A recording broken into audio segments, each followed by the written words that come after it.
Nunca pensé que presenciaría el momento en que la OTAN, la alianza militar más poderosa de la historia, se quedaría completamente paralizada, mientras Rusia creaba una esfera de influencia completamente nueva justo delante de nuestras narices. Pero ese momento ha llegado y lo que a mí me aterroriza profundamente no es solo lo que Rusia ha logrado, sino lo escaso que es el entendimiento de la gente sobre lo que verdaderamente ocurrió.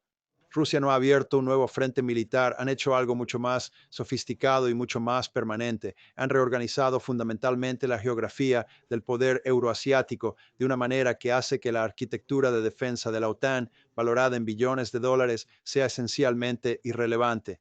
Pero lo que me mantiene despierto y preocupado es esto. Hubo tres graves errores de cálculo estratégicos que nos han traído hasta este preciso momento. Y el tercero es explica por qué la OTAN se encuentra ahora atrapada en una crisis para la que no tiene absolutamente ninguna doctrina ni estrategia para poder abordar. De pie en mi oficina de la Universidad de Chicago, viendo evaluaciones de inteligencia esparcidas por mi escritorio, observo el colapso de suposiciones que han guiado la estrategia occidental durante 3 décadas. Esto no se trata de tanques. Esto se trata de la construcción de un nuevo orden mundial paralelo, uno que opera y funciona completamente al margen y fuera del control occidental. Durante varias décadas hemos estado operando bajo una premisa fundamental y bastante sencilla. Quien controla los puntos de estrangulamiento controla el mundo entero. El canal de Suez, el estrecho de Hormuz y los estrechos turcos, todos estos puntos estratégicos le otorgaron a Occidente una influencia y un poder inmensos sobre el comercio a nivel global.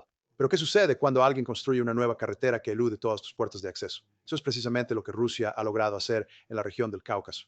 Rusia no ha invadido militarmente el territorio de Georgia, no han provocado la activación del artículo quinto de la OTAN. Por el contrario, han logrado construir un corredor de norte a sur que conecta a Rusia de forma directa con Irán, la India y el Golfo Pérsico, evitando por completo cada punto de estrangulamiento que Occidente tiene bajo su control. Por primera vez desde la caída de la Unión Soviética, Moscú ha logrado asegurar un corredor terrestre que les permite comerciar y además proyectar su influencia hacia el sur sin tener que tocar un solo punto de tránsito controlado por Occidente. El corredor de transporte internacional norte-sur no es una propuesta, sino una realidad operativa. Las vías férreas ya están tendidas, los puertos funcionan a pleno rendimiento. Mientras la OTAN estaba completamente enfocada en Ucrania y las naciones bálticas, Rusia, en silencio y con gran astucia, aseguró las claves para establecer un eje completamente nuevo de conectividad euroasiática, y la OTAN no tiene absolutamente ninguna contramedida efectiva. Lo que estamos presenciando expone el defecto de diseño fundamental de la OTAN y una arquitectura construida para la defensa territorial del siglo XX que no tiene respuesta para la guerra económica del siglo XXI. La OTAN fue concebida para detener los tanques soviéticos. La totalidad de la alianza se fundamenta en el artículo quinto. Un ataque armado contra un solo miembro se considera un ataque armado contra todos. Pero esa lógica solo es efectiva cuando las amenazas son de naturaleza cinética y las fronteras están claramente definidas. ¿Qué pasa cuando tu adversario no toma territorio, sino que acapara influencia en regiones que ignoraste? ¿Qué pasa cuando la amenaza no son tanques, sino rutas comerciales? La OTAN no tiene doctrina para esto, ninguna. Rusia lo entiende perfectamente. Moscú no tiene ninguna intención de invadir a ningún miembro de la OTAN. En cambio, están estableciendo una profundidad estratégica en zonas grises donde la OTAN no puede proyectar su fuerza y no tiene un mandato legal para intervenir. Consideren la posición de Turquía. Sí, Ankara es un aliado de la OTAN, pero la economía de Turquía está profundamente entrelazada con la de Azerbaiyán. Dependen en gran medida de la energía rusa, así que cuando Rusia expanda su influencia en la región del Cáucaso, ¿Turquía realmente invocará la defensa colectiva? ¿Van a declarar la guerra a un país que les suministra aproximadamente un tercio de todo su gas natural? Claro que no, la defensa colectiva carece de sentido si los miembros de la alianza no logran ponerse de acuerdo sobre lo que realmente constituye una amenaza. Rusia ha identificado las fisuras exactas en la estructura de la OTAN y las está explotando con una precisión quirúrgica, pero aquí reside la ironía. La propia OTAN creó esta vulnerabilidad a lo largo de décadas de una expansión sin control.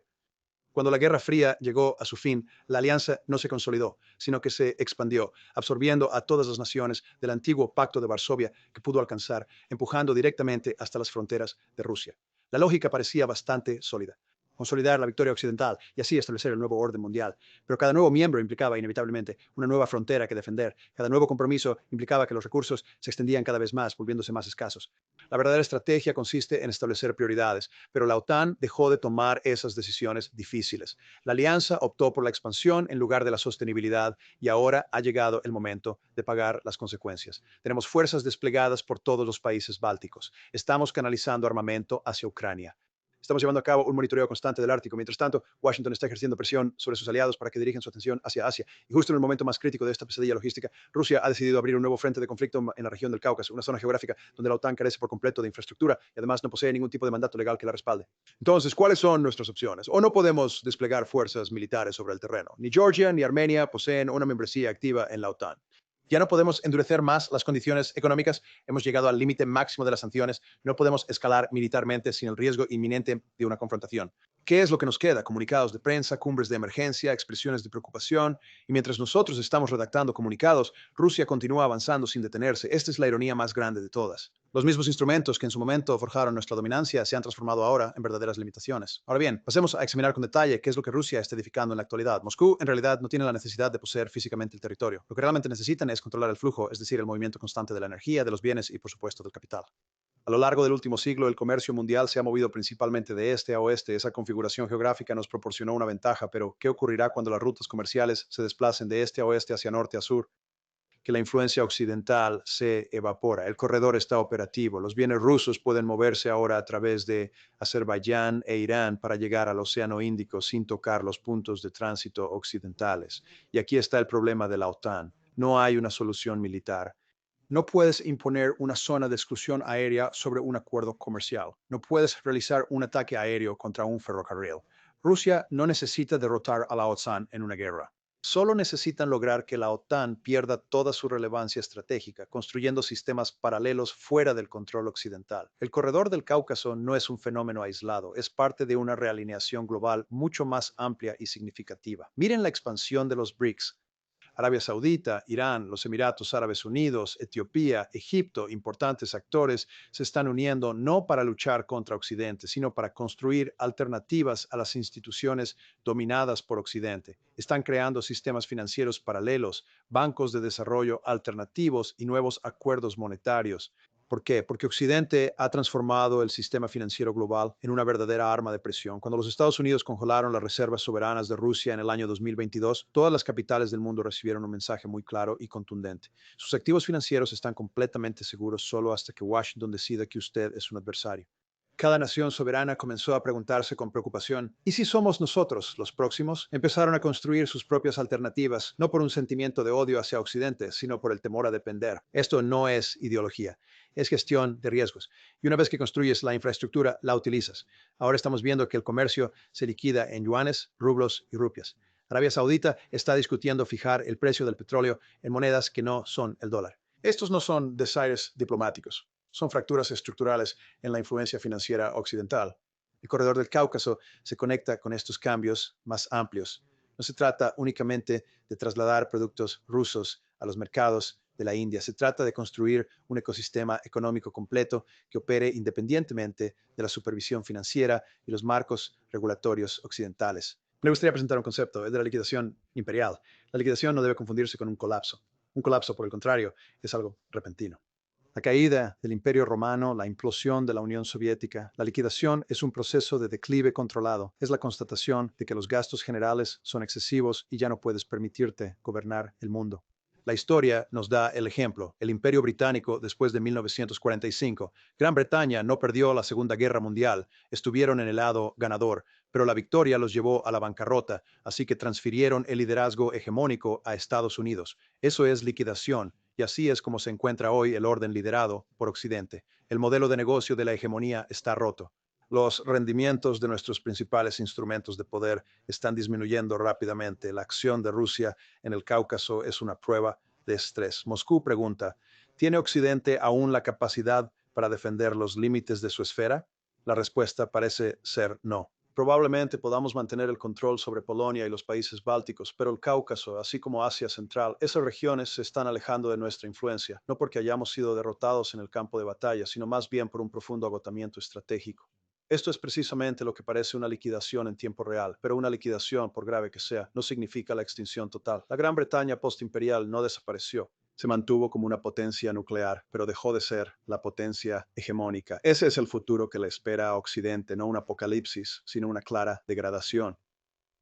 Nos adentramos en un mundo en el que Washington y Bruselas ya no son las únicas voces relevantes, donde las decisiones cruciales se negocian y se toman en Beijing, Moscú, Nueva Delhi y Riyadh. ¿Recuerdan cuáles eran esas tres suposiciones fatales? En primer lugar, creímos firmemente que la guerra económica lograría poner de rodillas a cualquier nación que fuera su objetivo. Estábamos completamente equivocados. Rusia se adaptó y procedió a construir sus propios sistemas paralelos. En segundo lugar, estábamos convencidos de que la expansión de la OTAN fortalecería significativamente nuestra seguridad. Sin embargo, estábamos completamente equivocados. Esta expansión en realidad generó una sobreextensión de carácter estratégico. En tercer lugar, creímos que el momento unipolar se prolongaría de forma indefinida. Estábamos catastróficamente equivocados. El poder es siempre algo que no es permanente. Tres suposiciones fundamentales, tres errores estratégicos. Lo que se está desarrollando en el Cáucaso es una señal definitiva de que la era unipolar ha llegado a su fin. Al instrumentalizar nuestra influencia financiera y sobreextender nuestros compromisos, inadvertidamente incentivamos al mundo a construir alternativas. Estamos transitando de una dominación incuestionable a una negociación necesaria. La OTAN no es obsoleta, pero su misión debe evolucionar y adaptarse. La alianza fue concebida originalmente para la defensa del territorio. Actualmente se enfrenta a retos de carácter económico y también de infraestructura. La fuerza militar no puede resolver estos problemas tan complejos. La verdadera cuestión es si seremos capaces de adaptarnos antes de que el agotamiento nos imponga una adaptación forzada. ¿Podremos hacer una transición de forma gradual y elegante hacia una realidad multipolar o nos aferraremos a la falsa ilusión de una supremacía permanente hasta que esa ilusión se haga añicos? Lo que ocurrió en el Cáucaso es un adelanto del mundo al que estamos entrando, un mundo donde las preferencias occidentales son una voz entre muchas, donde sistemas alternativos funcionan fuera de nuestro control. La elección es binaria, adáptense proactivamente o serán forzados a adaptarse reactivamente.